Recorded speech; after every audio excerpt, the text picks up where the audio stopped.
ஆண்டவரும் இரட்சகருமான இயேசு கிறிஸ்துவின் ஈடு இணையற்ற நாமத்தில் அன்றன்றுள்ள அப்பம் வாசகர்களுக்கு எங்கள் அன்பின் வாழ்த்துக்கள். 2025 ஆண்டு பிப்ரவரி மாதம் 6ஆம் தேதி வியாழக்கிழமைக்குரிய தின தியானம். இன்றைய தலைப்பு கேளுங்கள். மத்தேயு 7:7 சொல்லுகிறது, கேளுங்கள் அப்பொழுது உங்களுக்கு கொடுக்கப்படும். கேளுங்கள். கேட்க வேண்டியது நம்முடைய கடமை. விடாப்பிடியாய் கேட்கும்போது தாமதமானாலும் நாம் நிச்சயமாய் கர்த்தரிடத்திலிருந்து பதிலை பெற்றுக்கொள்வோம்.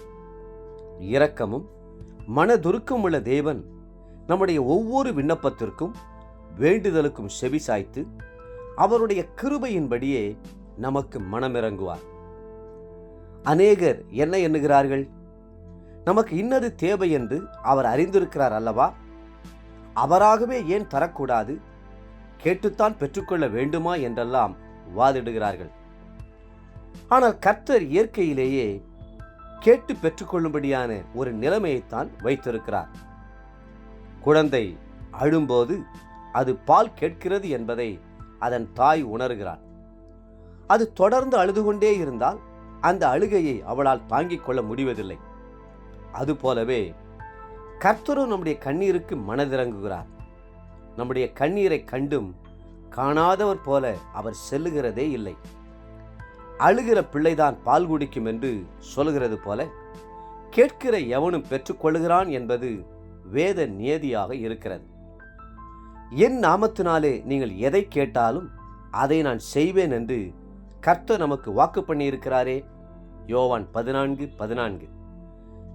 நாம் எதை கேட்டாலும் அவர் செய்ய ஆயத்தமாயிருக்கிறார். ஆம், நீங்கள் ஜெபத்திலே எவைகளை கேட்டுக்கொள்வீர்களோ அவைகளையெல்லாம் பெற்றுக்கொள்வீர்கள் என்று நம்புங்கள். சாலமோன் தன்னுடைய ஞானத்துக்காக கர்த்தரிடத்தில் கேட்டார். 1 ராஜாக்கள் 3:9. ஆம், அவருக்கு ஞானம் தேவையாய் இருந்தது.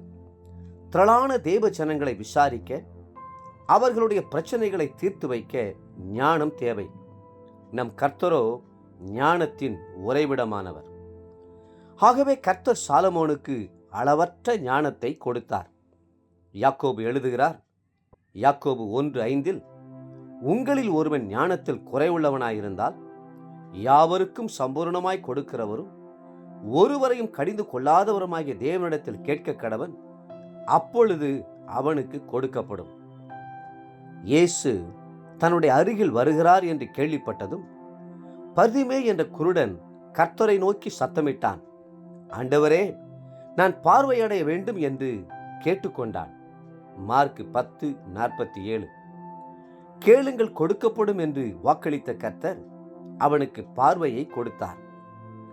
குஷ்டரோக வியாதி பிடித்த 10 பேர் அவரை பார்த்து, இயேசுவே எங்களுக்கு இரங்கும் என்று வேண்டிக் கொண்டார்கள். கர்த்தர் அத்தனை பேருடைய குஷ்டரோகத்தையும் சொஸ்தமாக்கினார். தேவப்பிள்ளைகளே, பரிசுத்த ஆவியை பெற்றுக்கொள்ள வேண்டுமா? ஆவியின் வரங்கள் வேண்டுமா? ஆவியின் கனிகள் வேண்டுமா? எதுவானாலும் கர்த்தரிடத்தில் கேளுங்கள், அவர் நிச்சயம் உங்களுக்கு தந்தருளுவார். இன்றைய நினைவிற்கு பிலிப்பியர் 4:6.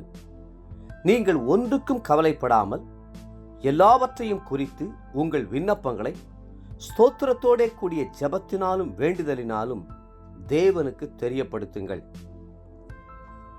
இன்றைய வேத வாசிப்பு காலை யாத்திராகமம் 39 மற்றும் 40ஆம் அதிகாரங்கள். மாலை மத்தேயு 23ஆம் அதிகாரம் 23 39ஆம் வசனம் முடிய. அன்புக்குரிய அன்றன்றுள்ள அப்பம் வாசகர்களே, மீண்டும் உங்களை வாழ்த்துகிறோம். கர்த்தரிடத்தில் கேளுங்கள், அப்பொழுது பெற்றுக்கொள்வீர்கள்.